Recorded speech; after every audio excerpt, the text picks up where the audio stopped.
আজ হচ্ছে শুক্রবার। সকলকে জানাই পবিত্র জুম্মা মোবারক। তো আজকে রান্না করব হচ্ছে গরুর মাংস রান্না করা আছে, সেইটা একটু আলু দিয়ে রান্না করব। আর ওইখানে হচ্ছে মাছের যে লেজ, ওইটা হচ্ছে ভর্তা করব। আজকে আমার বাসায় এই আয়োজন। আপনাদের বাসায় কার কী আয়োজন হচ্ছে অবশ্যই একটু কমেন্টে জানাবেন। তো আসসালামু আলাইকুম, সবাই কেমন আছেন? আশা করছি সবাই খুব ভালো আছেন। আলহামদুলিল্লাহ আমরাও খুব ভালো আছি। আমার নতুন একটা ব্লগে আপনাদের সকলকে স্বাগতম। তো যেহেতু মাংস রান্না করা আছে, এর জন্য বেশিক্ষণ লাগবে না রান্না করতে। তো কাঁচামরিচ পেস্টটার মধ্যে আর একটু মশলাগুলো দিয়ে আলুটা একটু ভেজে তেলের মধ্যে তারপর একটু কষিয়ে নেব।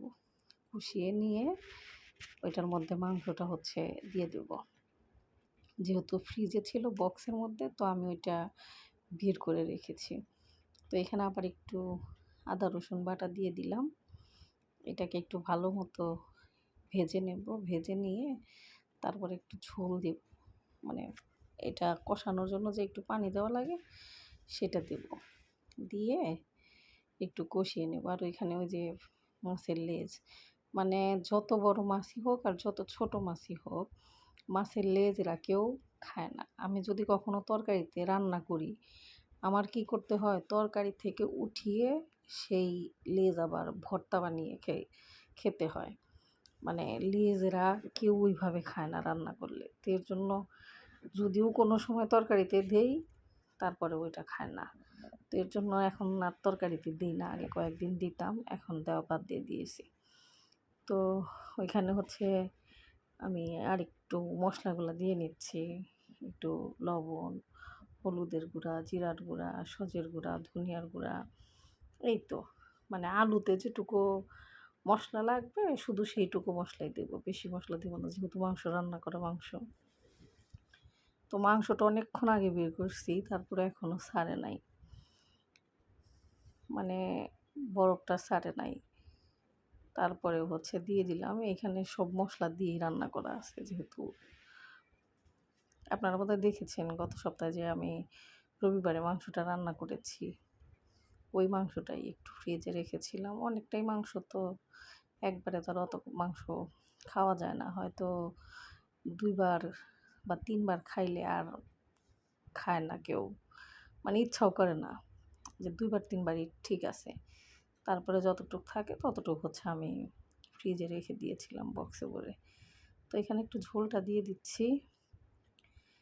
আর ওইখানে হচ্ছে মাছের লেজটা ভর্তা করে নেব। তো এর জন্য হচ্ছে একটু শুকনা মরিচটা ভেজে নেব। কাঁচামরিচ, শুকনা মরিচ 2 টা দিয়েই করব ভর্তা।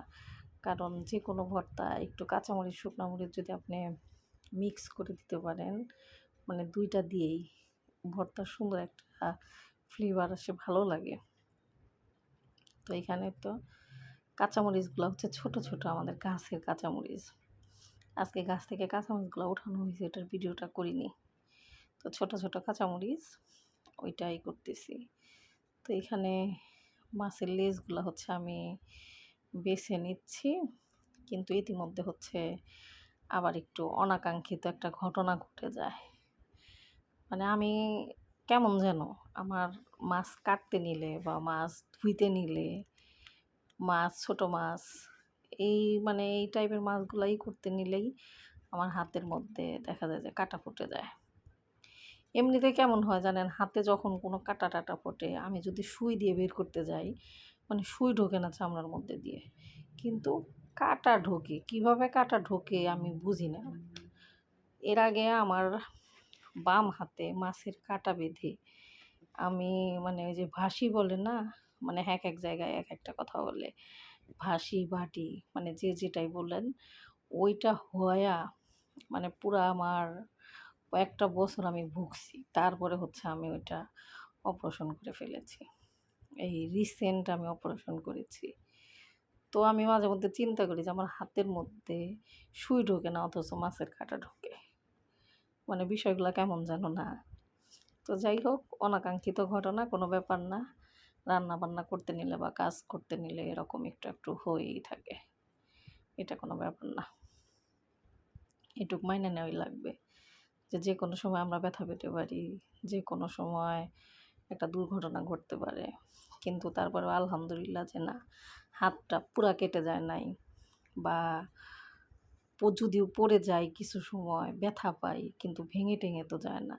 তো এর জন্য হচ্ছে আল্লাহর কাছে শুকরিয়া আদায় করি আলহামদুলিল্লাহ, যে আল্লাহ চাইলে তো এর থেকে বড় কিছু হতে পারতো আমার।